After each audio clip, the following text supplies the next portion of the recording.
It's 8:10 p.m. in Saint Petersburg, 7:10 p.m. in Warneton. More later on that Franco-Belgian border village in our special edition of the France 24 debate ahead of the first semi-final of the World Cup. We're counting down the minutes to France v Belgium. We'll also look ahead to Croatia-England on Wednesday and take stock of Vladimir Putin's World Cup, both the sporting results and the impact that the world's most watched sporting event will have on the general mood for the population and teams still involved, and of course for the host nation.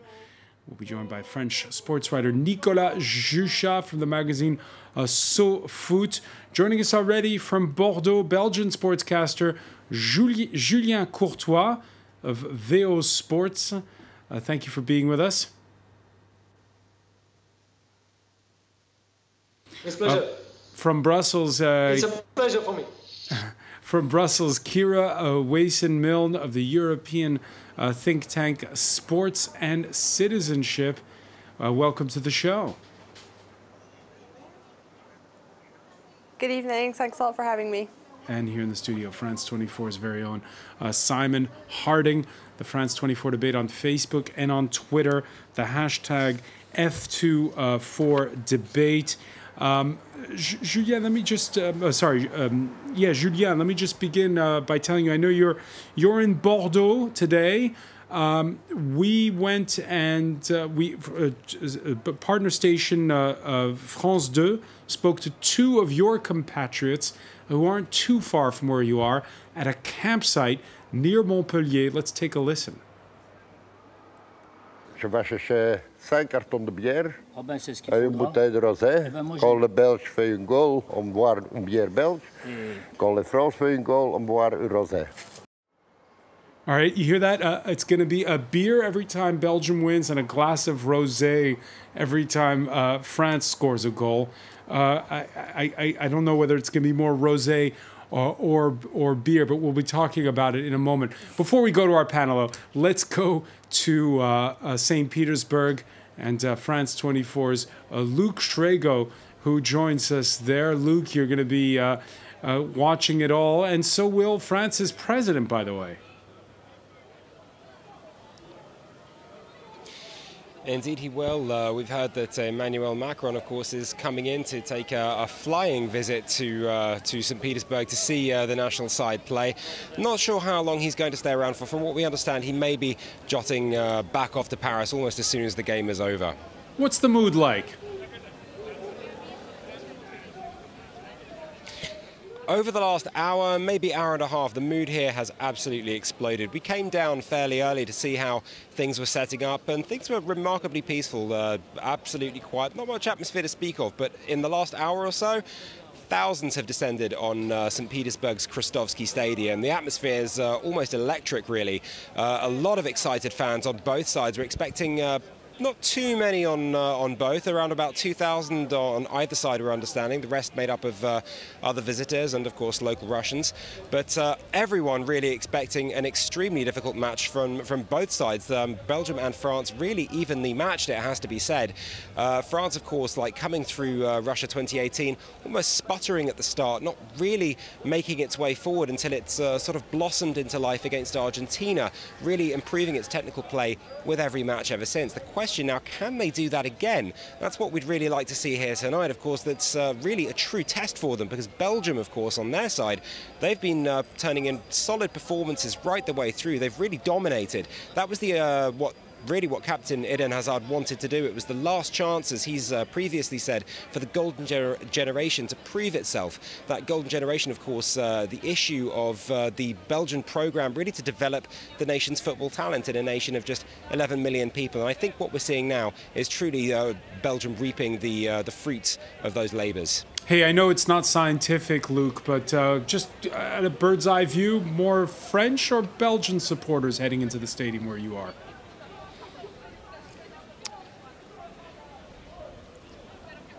If I have to be honest, I have to say possibly slightly more Belgians, but it's still slightly early yet. There are still time for it to come down, and the French fans, on the other hand, extremely vocal. A huge horde of them coming over from the Casa Bleus, where they all sort of rally beforehand in every city to descend upon the stadium. And of course, the Belgians, of course, it's just a sea of all different colours. The national flags of both sides very much in evidence. All right, we're going to rectify that now. Stay with us, Luke, because we're going to be turning to you in a moment to ask you about what the tournament as a whole has been like. First, though, let's cross to France 24's Kathy Clifford. Did you hear that? Slightly more Belgian fans than French fans heading into the stadium. What about where you are in the southern district of Paris? I think it's safe to say here that it's very much French fans as the majority. Very, very lively crowd here at the Jardin Suspendu.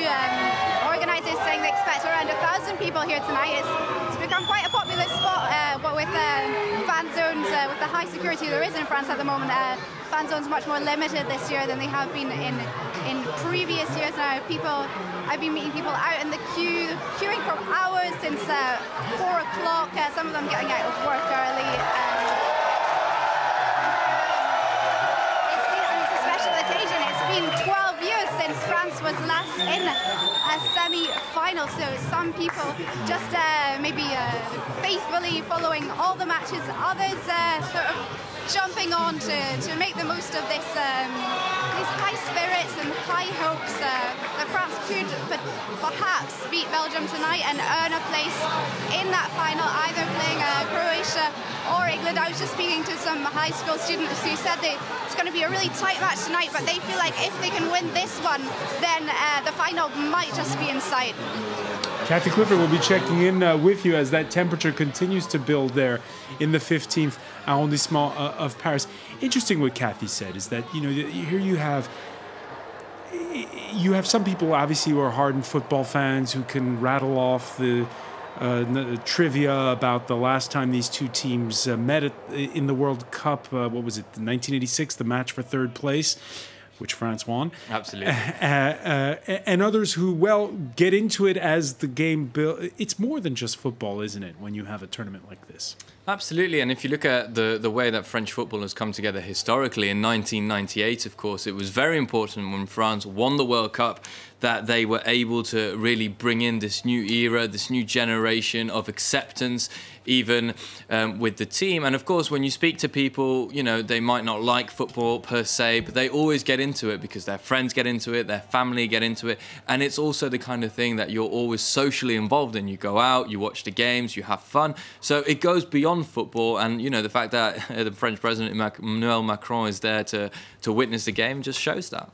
The French president there to witness the game. Kira Wason-Milne, you take kind of a down view to that in a piece that you penned, in which you wrote, quote, "In the name of sport and football, we let ourselves forget that the Russian Federation is one of the most reported states at the European Court of Human Rights, amounting to a quarter of judgments in 2017.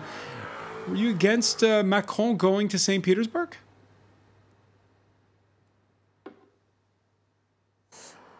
I'm not per se against President Macron's presence in Russia for the game. I think what I was more trying to transmit in the article was the fact that if we take a step back from the purely sport and football aspect of this World Cup in Russia, it definitely is part of a trend that we have seen develop over the past 10, 20 years, where hosting these mega sporting events has become so expensive that more and more Western quotation mark states are less and less willing to bid and to host the events themselves, which in itself is very encouraging because it means that the events are becoming more inclusive and less Western-centric.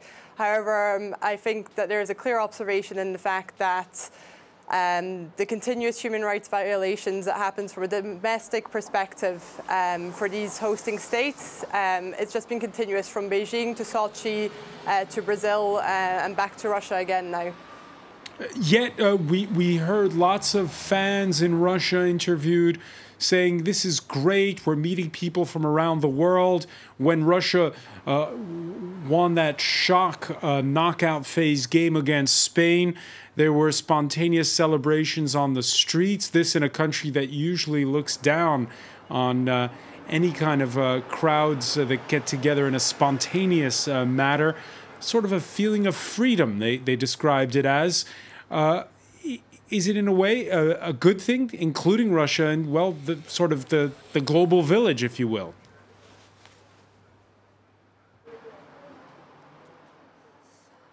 I think that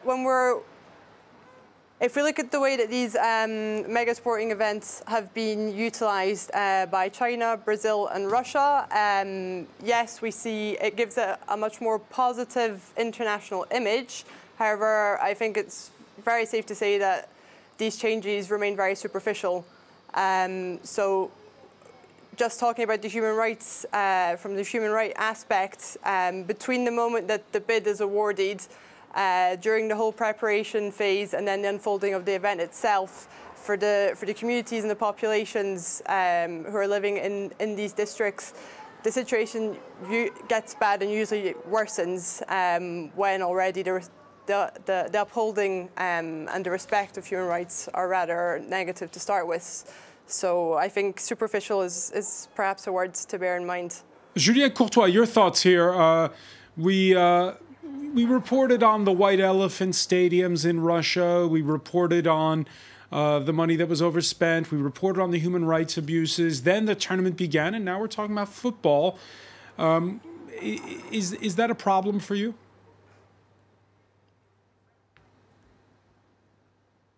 Excuse me, I didn't hear your question. Could you repeat the question? Because is it a problem? Is it a problem for you that here we have this tournament taking place in Russia, and we're only talking about the sporting side of things? To be honest, Belgium was a candidate to organize the World Cup 2018. We lost, like England, I think, in 2010. So it's a little bit difficult at the beginning, but right now we have the chance to qualify for the final. So Russia 2018 could be a very good remember for us. Could be good for you. Kira Wason-Milne, by the way, there was a remark made by the vice chair of the European Commission on Monday wishing good luck to all four teams in the semi-finals, four teams that are right now still members of the European Union. And there have been studies that show that that countries that embrace liberal democracy do better at sports, particularly at football, that do better at team sports like football than do countries that have more of an authoritarian bend. Your thoughts on that?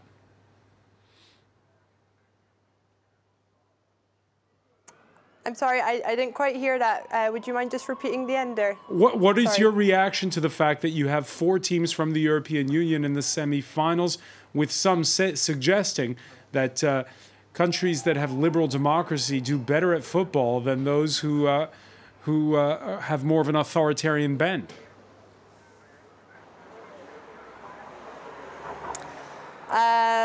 Okay, I'm not myself much of a actual football expert in itself. However, coming back to what you were discussing with Mr. Courtois, I think the issue is not the fact that these events, for example, at the moment are taking place in Russia, the World Cup.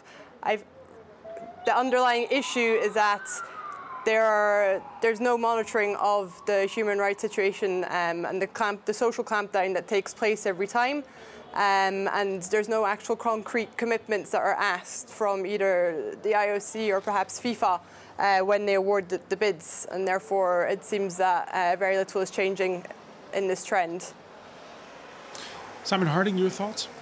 I think what's important not to forget, Francois, is that this competition as a whole has been a massive success. And yes, if we do take into consideration that perhaps there won't be lasting changes in Russia to problems such as racism, homophobia, things like that, what it certainly has done And I think it's important to keep that in mind, is it has opened up the idea to that. A lot of fans, as you were saying earlier, very happy with how it's gone. Even with the tensions, for example, between England and Russia, the UK and Russia in recent times, all the England fans have been welcomed, very nicely by the Russians. It's been a real party.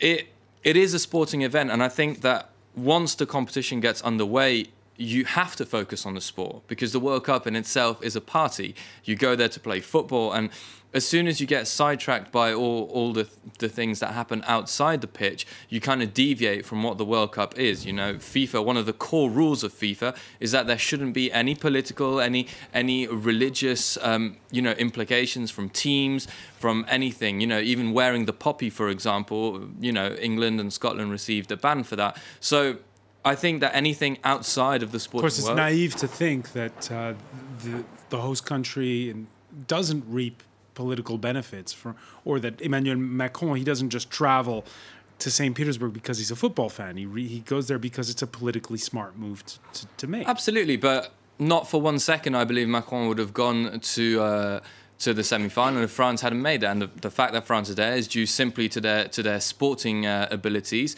and therefore I think that's what's important to keep in mind. Hey, let's go back to Luke Schrago just very briefly on this, because Luke, you've been traveling up and down Russia for the past month, and we're having an argument here. There's two sides to it. One is that having the tournament hosted in Russia means that we're glossing over some of the problems with human rights in Russia.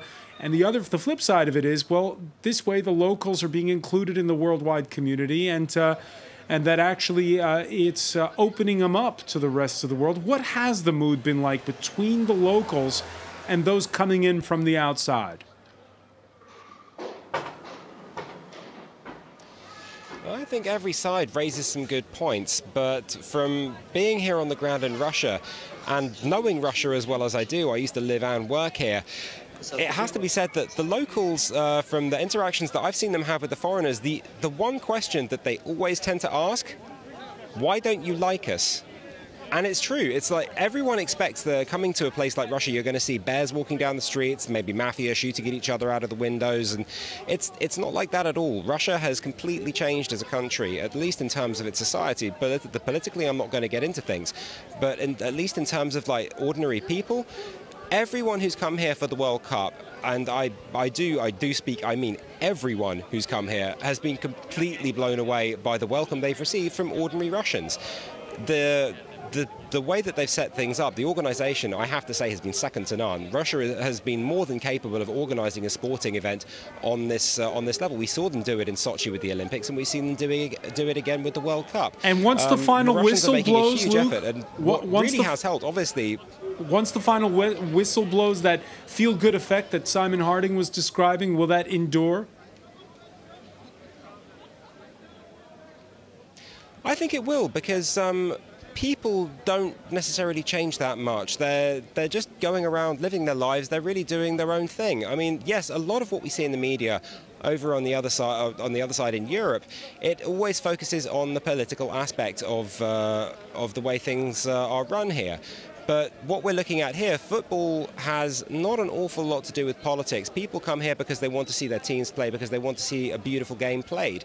And that is exactly what they're getting. And Russians want to see the same thing. On that level, I think we're very much the same.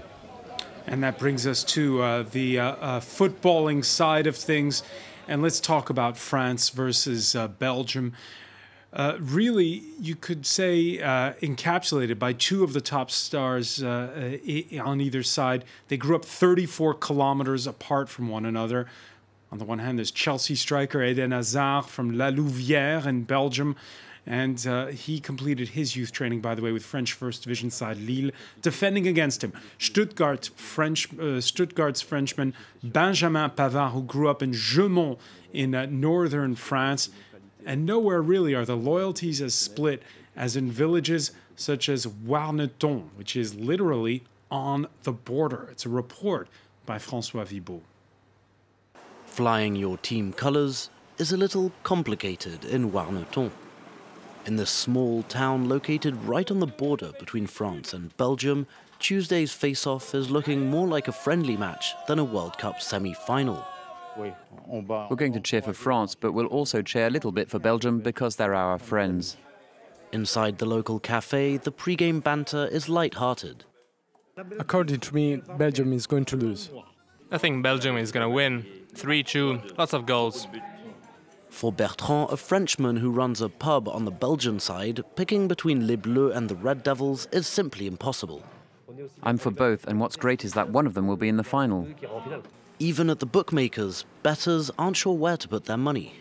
My heart is split. I will put €1 on each side. No matter who wins on Tuesday, during the World Cup final next Sunday, everyone in Warneton will be cheering for at least one of their two favourite teams. Julien Courtois, there really is the feeling that it's a sort of a friendly rivalry between France and Belgium. Of course, both sides are going to be playing to win, but there isn't that animosity that we see sometimes in other footballing rivalries. It's a derby, but a friendly derby. Do you get that sense? Yes, for sure.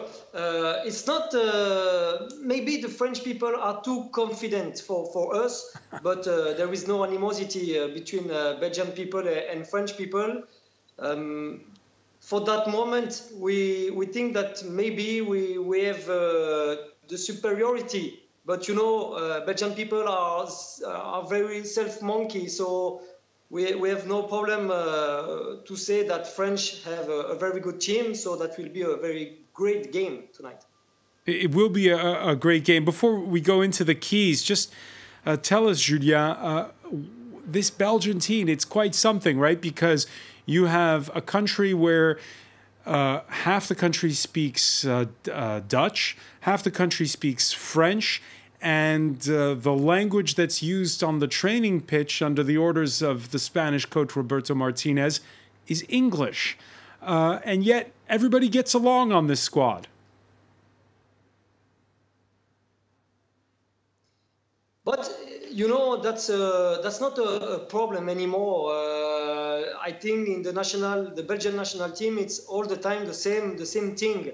So right now, players like before talk together in French or in Flemish, and right now with Roberto Martinez, the tactical speaking are in English. But there is no problem in the team for that.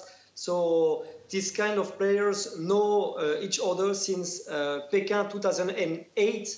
So it's already 10 years ago. Every 2 years in the summer they are together for a big tournament. So they know them each other very, very well. So it's kind of friends. Flemish or French is not the point.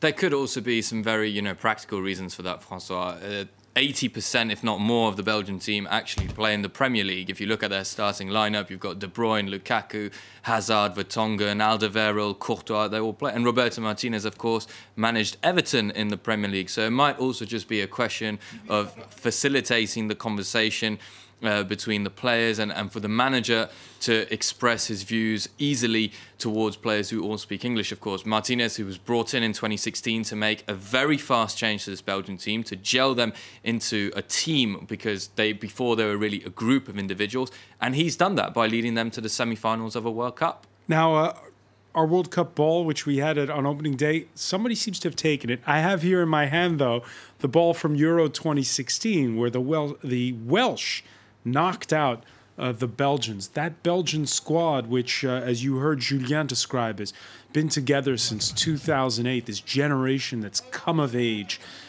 This time around, they didn't miss their cue. They defeated Brazil in the quarterfinals. What's happened in those 2 years? A lot has changed. The main job for Martinez was to gel them into a team, and that's exactly what he's done. He's tried to put the egos of the players to one side, and what he's really tried to do is get this cohesion in the way they play, and that self-belief as well. There was always this stigma attached to the Belgian team that they were excellent when they played, smaller footballing nations, let's say, but they never were able to deliver against one of the favourites, against one of the top sides. And by coming back against Japan, notably from 2-0 down, and then by beating Brazil, they've shown that they're able to really win the games that matter. And that's so important in tournament football. The World Cup is tournament football. It's not, you know, like the qualifiers. You have to deliver on the day. And with that confidence, that's what gives them the edge, in my opinion, over France, is that they have this confidence. They've shown that they can win in any situation, and they have the talent and the players and the wealth to do that this evening against France. I'm going to challenge that in a moment. First, though, let's go to our correspondent in Brussels, Dave Keating. This gelling of the national team that's taken place over the past 2 years, you're definitely feeling it where you are. Yeah, I mean, there's huge excitement here tonight. You know, this is kind of being called a match of neighbors, a derby of brothers even, because there are a lot of French people here in Brussels. And standing next to me is one of those French people who is actually supporting Belgium. So tell me, why are you supporting Belgium tonight? Yeah, I'm supporting Belgium because I'm living here since 12 years. So I'm actually not French anymore. I'm really a Belgian girl now. And how are you feeling? Are you feeling confident ahead of the match tonight? Yeah, I think we are really confident because all our players all actually play in England, so they can support all the stress, all the vibes that you can have around this big game. So now I'm really supporting Belgium because they're all able to show tonight a really good game. Well, we've got just 20 minutes to go until the match starts. The crowd here is getting really pumped up. And it's a really good mix of people. Everyone's really excited. And there's a lot of French people here tonight, actually. Because this is a match of two bordering countries that share a language, share a lot in terms of culture. I'd say it's a friendly match. Everyone's in a pretty good mood. We'll see if that mood lasts as the game goes on. All right, Dave Keating, many thanks for joining us live. We'll be checking in with you throughout. Kira Wason-Milde, when you're a Scotswoman in Brussels, who do you root for when it's France versus Belgium?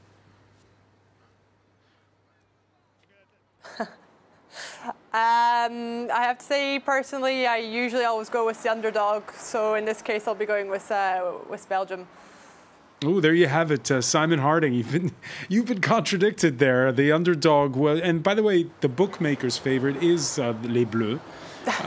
So I want to put that to you, Simon. You heard that fan talking about all the Belgian players that play in the Premier League. Of course, there's all the French players who play in the Premier League, some in many instances alongside some of those Belgian players. Absolutely. A lot of them are teammates. Olivier Giroud, of course, plays alongside Eden Hazard at Chelsea. And it goes to show, you know, the wealth of talent that there is in the Premier League. And, of course, these players know each other inside out. They know how to play against each other. So the skills that you would usually have going into a game like this are really nullified because you have to take the match really at what it is. It's the knockout game, and you kind of have to accept that no one knows anything about your opponent because it's very easy to fall into a trap of, oh, where's this player going to turn? If there's a penalty, you know, one dive's always on this side, one dive's always on the other side. So it's difficult going into this game. Let's talk about that for just 1 second. What we saw,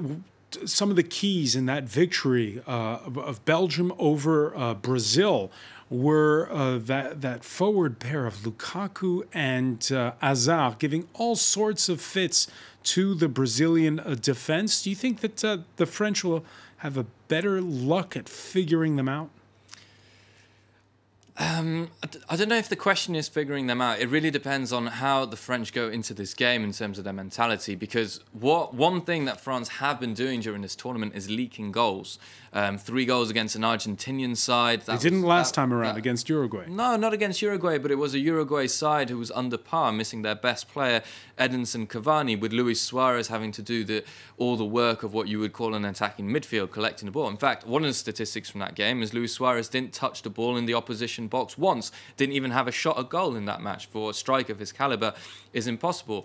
So it's the first real test for the French defence. It's the first time they're playing against a side that have got all their best players at the same time in good form. Yes, Argentina, of course, had a wealth of talent in Messi, in Higuain, in Dybala, Aguero, but they didn't all play at the same time. There were plenty of problems in that Argentinian side. Uruguay, as I've just said, lacking Edinson Cavani, which is their masterpiece really in transition attack and defence. And then when you look at Australia, Peru and Denmark, of course, none of those strikers or attacking players in those teams even compare to Hazard, Lukaku or De Bruyne, of course. De Bruyne will be a very important player as he's that link between the midfield and the attack.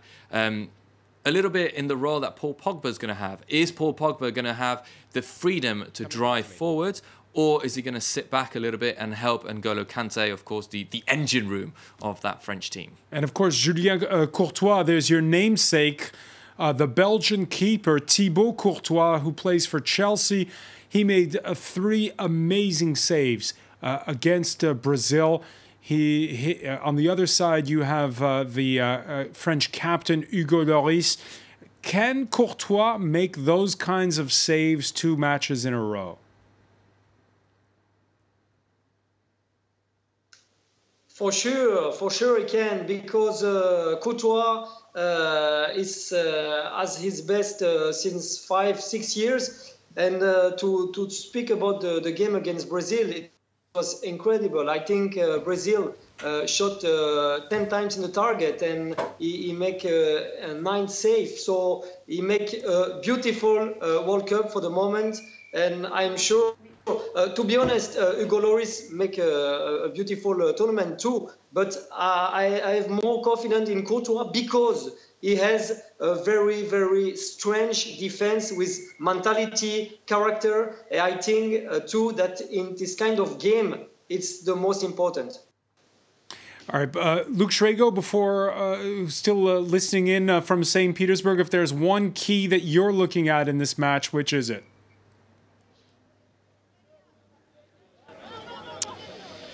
I think what we're going to have to look out for is for France to be very much on the guard for its defence. As long as it can keep the Belgians out, I think maybe, just maybe, they might carry through. They've already proven themselves more than capable of taking the fight to the enemy. And up against a team with just an equal amount of strength in its attack, I think it's going to come down to just how strong the defence is going to be.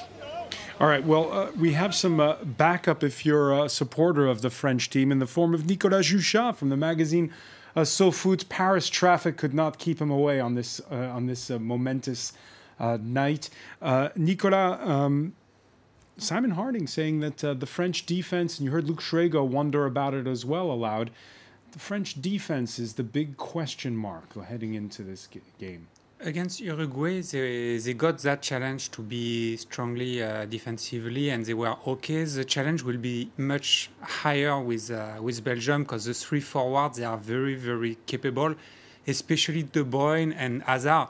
But I don't think the defense will be the key point, because even you have good defenders, Hazard and De Bruyne, they can destroy any defense.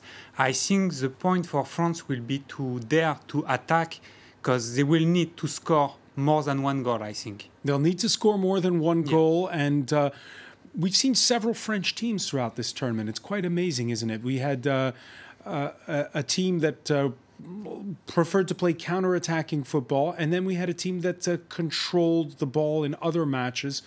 The pragmatism of Didier Deschamps. Deschamps is able to play both ways. Yeah, it's his capability is to manage the strength of the team, to not take them too much energy in the group stage. They got quite much criticized because the level seemed quite low. In fact, he was trying to not let his players be exhausted. Against Denmark, he put many substitutes. The game was very ugly, but he didn't care. Very boring, yeah. He was already considering Argentina. Against Argentina, I think they didn't have the good approach. They got 2 goals, and then they had to put some kind of fantasy, and they did, because they know how to do it, and he pushed them to do if it's necessary. He is a very pragmatic coach. If he must defend, he will defend. If he must attack, he will. Great teams have a great leader. With this French team, some say the only leader really is Deschamps himself, who won the tournament as a player. It's a little bit harsh, I think. It's because leaders, there is not only one leader, but I think Hugo Lloris is a kind of leader. Raphaël Varane is a kind of leader. Griezmann is on way, is a leader. They just look like the perfect boy, very polite, very kind. There is no Roy Keane to make the other team afraid. But they are all in their own line kind of leader, and I think they have the character, the personality to play tonight. They already did one final 2 years ago. All right, you hear that? That France has the character to do it. I think, yes, in terms of a leader on the pitch, that's perhaps what's maybe lacking for France. We expected Paul Pogba to take up that mantle. Has he delivered in patches? He's not done it consistently enough. In terms of character, I would have to agree. And I think we can also add Lucas Hernandez to that list. Lucas Hernandez has really embodied this idea of French youth. France, of course, is the youngest team, I believe, at the World Cup. He's always there. He's been fighting for every ball. He's not afraid to get into a scrap. He's not afraid to go up to an opposing player who's arguing with one of his teammates. So in terms of having strong characters on the pitch, yes. In terms of having a player who takes the play, like, for example, a De Bruyne or a Dembele, who can take that kind of game and dictate the pace of the game, that, I think, is what's missing, or which we've seen at least only in patches so far. Julien Courtois, your thoughts on this Belgian retailer, Krefel, which promised it would reimburse anyone who bought a TV before the World Cup if the Red Devils scored more than 15 goals. Right now they're up to 14 goals. Is that company going to go bankrupt?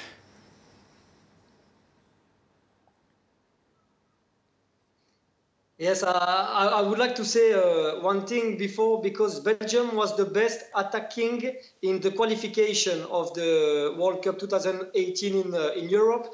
Right now, the Belgian team is the best attacking in the tournament, so that means something. I think the philosophy of Martinez is very good, and the whole team. And I want to repeat that for a whole generation, Vincent Kompany, Vertonghen, Dembele, Fellaini, it's maybe the last chance to make something big in a big tournament. I repeat, they did in 2008 in Pekin, semi-final, quarter-final in Brazil. Right now, I think it's the good way to go to the final and maybe to win that. All right, so France versus Belgium. Your prediction on the scoreline, what is it, Julien?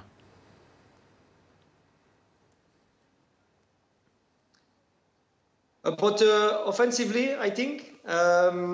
what's going to be the score of the match? I see that the Belgium national team scored... the score of the match. 3 for Belgium, because we score 3 goals per game in average in this tournament. So 3 goals for Belgium and 1 because I love France. Okay. So 3-1. That's not going to be good for that TV maker.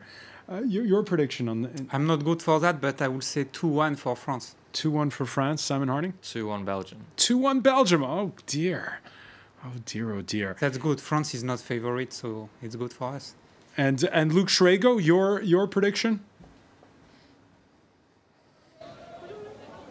I'm thinking it might just be 2-1, unfortunately, for Belgium, much as it breaks my heart to say it. Oh, my God. It's 3-1 here. I'm going to have to weigh in and say that France can do it, I believe. And we got to talk just a little bit about the other match. And before we do, the match that's coming up on Wednesday between England and Croatia, you've got to hand it to Boris Johnson.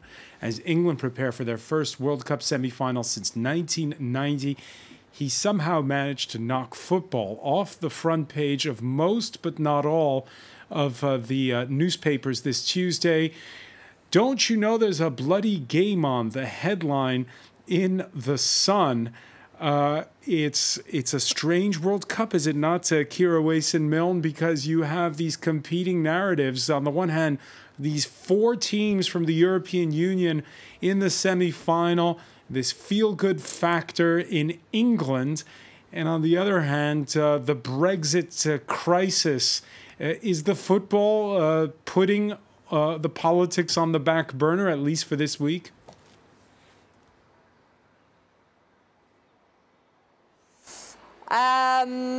That's actually a very good question. Although I am Scottish, I am living out here in Brussels, and I've lived on the continent for a while now. In any case, even if football is putting the whole Brexit politics situation out of the spotlight, it won't last for that long. There's only a few more days to go, so I think that the UK will wake up to the realities of Brexit again very soon. Yeah, and for those who follow the beautiful game from afar, there's only one question that they're asking south of the Scottish border. Is it really?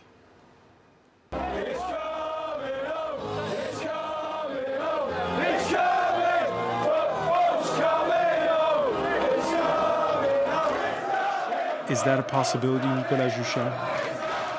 In the semi-final, all the team can win, even on a misunderstanding. I think they have the spirit to do it because they believe in it, so they can do it. And it's not the strongest team will win at the end. It's the one with more nerves than the others. But in the other side of the pitch, they've got the likes of Modric and yeah, but I think Croatia have shown character. But I think for Croatia, it's very huge to be in semi-finals. They reach the same level as the team from '98. And I think in England, they have maybe more, I would say, they are lighter mind on it. I mean, their heart is stronger for that event, and they will really believe in themselves. In Croatia, I think if something happened wrongly in the beginning of the game, they could be inducted very quickly. There is maybe more heart on the English team, and that could help in semi-final. Simon Harding, the possibility of a France-England final? It's scary, Francois, because I personally think that whoever wins the game tonight between France and Belgium should go on to win the World Cup. What I will say for the second semi-final is Croatia will be going into the match a lot more tired than England, because not only did they play a little bit later, but they've also played twice all the way to penalties, and that's not only draining physically, it's also draining very, very much mentally. Another thing perhaps that goes in kind of the English's favour is also that no one expected them to make it this far. And so the fact that they have made it, Gareth Southgate's team should play knowing that they've had a successful tournament. That this feel-good factor, the football's coming home song, shows that the fans are happy. They've reconnected with the team, and it's something that England have been missing for a long time. So if they play with that freedom of mind, if they manage to put their chances away, they could go to the final and perhaps even win it. And I think they would do. Julien Courtois, what's the score of England-Croatia? The score?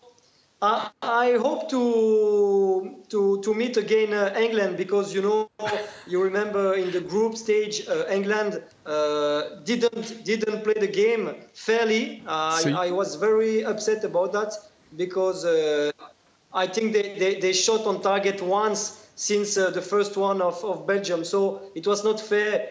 So maybe to meet again in the final, to play a big game, that will be great for Belgium. Right, Courtois hoping there'll be a rematch of the group phase match between Belgium and England for the final.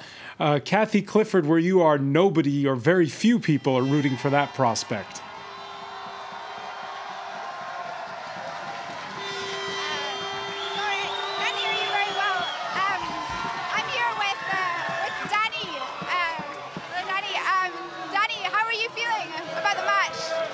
It's going to be a tough game, but this French team reminds me of the '98 team. Like, the newspaper were very tough on them to begin with, but they are going stronger and stronger with the games. And it's going to be a tough game, but I believe in this team, like in '98. So good luck, France. And allez la France! Goodbye la Belgique!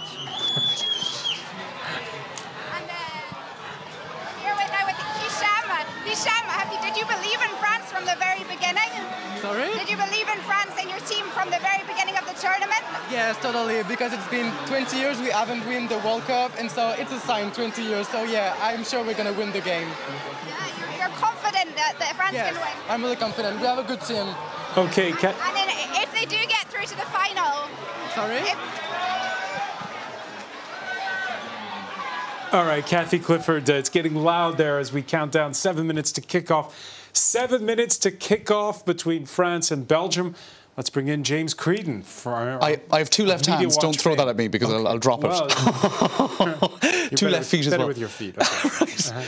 Well, people are posting images on Twitter of themselves sweating, Francois. That's actually not real, but it's kind of the sentiment at the moment. I ain't ever been so nervous for a football match. He's French, allez les Bleus. And so it goes on. Lots of people sort of, even though I think most workplaces will be embracing the football fever if people do have to work, like here. So it's not like you have to hide your loyalties as that person is.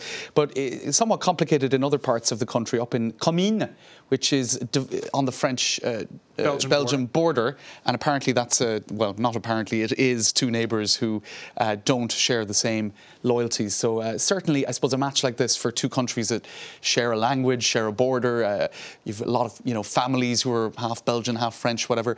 That's underwear across the sky. The Braziers, yes, in Ypres, exactly. So that'll give you a sense of how seriously everybody's taking it. That's the main evening news on France 3. Our colleague Catherine Nicholson shared that, pointing out that pretty much everything on the news this evening was about the match. And that's the famous mannequin piss, which I always enjoy saying on air. And there he is. Not that I have to say it on air that often, but he's in the colours of Belgium. Asterix and Tintin, French and Belgian cartoon characters alike. That's Chapat of Le Temps. Who's Swiss. That's right. So he's remaining neutral, or maybe not, I don't know. But you can see Milou there looking quite passionate, and Asterix looking a little bit sure of himself. Anyway, we'll see. I'm not sure if that's... it's not like the French to be overconfident. Une grosse envie de manger des frites. Feeling very hungry for eating chips. Because in Anglo-Saxon countries, they think fries are French. Right. And in Britain, in Ireland, we say chips. So that's even more confusing because we won't go down that road. But le coq, of course, symbolising France. No, but les frites. Here in France, they're considered Belgian. Les frites, fries, indeed. Fries are very much a Belgian delicacy. And this, some philosophy here. A cock can eat a fry, but a fry cannot eat a cock. So there you go. Think about that. Okay. Put that in your pipe and smoke it. That's a red devil. So look, I'm just going through the kind of the images and the cliches online, so to speak. But obviously, there's more. There's a lot more besides that. This one is very much French wordplay about a ballon, which is a glass of wine, and a demi, which is kind of the typical, I suppose, serving of a beer, Belgian beer. And the demi is, of course, also a reference to the semi-finals. And a half pint. Did you know that Pamela Anderson is going out with one of the... Yes, I did. And she tweeted sort of awkwardly today. She said, allez, and then that's the Russian flag. So she corrected that to the French flag, but not before it was screenshot, and she was widely derided on social media. But her partner, Adil Rami, his moustache has become a lucky charm, apparently, because Mbappe apparently did, he's got these one long moustaches, and Mbappe touched it, and this was before scoring 2 goals. So, look, obviously, it's the build-up to the match. There's a lot of silliness, but it's... Adil Rami's moustache, the answer to Fabien Barthez's bald head in 1998? I hope so. Right. So there you go. There's what else do we have? There's a certain amount of I'm not sure if you mentioned this already, Francois, but Thierry Henry is the deputy manager and the forwards coach. That's for right. Belgium. The local Dodafar here is talking about the fact that has ruffled some feathers. Of course, he was part of the 1998 winning side, and some people feel that it's not great to see him on the opposite bench this evening. I'll just maybe finish with this. This is an interesting piece in the Courrier International about the effect that the success of the Belgian side is having within Belgium. Very much a divided country, I suppose, between the Flemish and the Walloons, French-speaking, and that there's a huge sense of national unity this evening. Well, for the last good while, in fact. And Le Soir in Belgium is saying that essentially everybody's behind the side, no matter what part of the country they're from, and that this is... If they're north of the border. Here it's for France. Exactly. There you go. Except for some. And James Creedon, I want to thank you very much. Francois. We're short on time, and we're about to kick off. I want to thank Nicolas Juchat. I want to thank as well Simon Harding, Kira Wason-Milne for being with us from Brussels, Julien Courtois in Bordeaux. Our coverage continues here on France 24.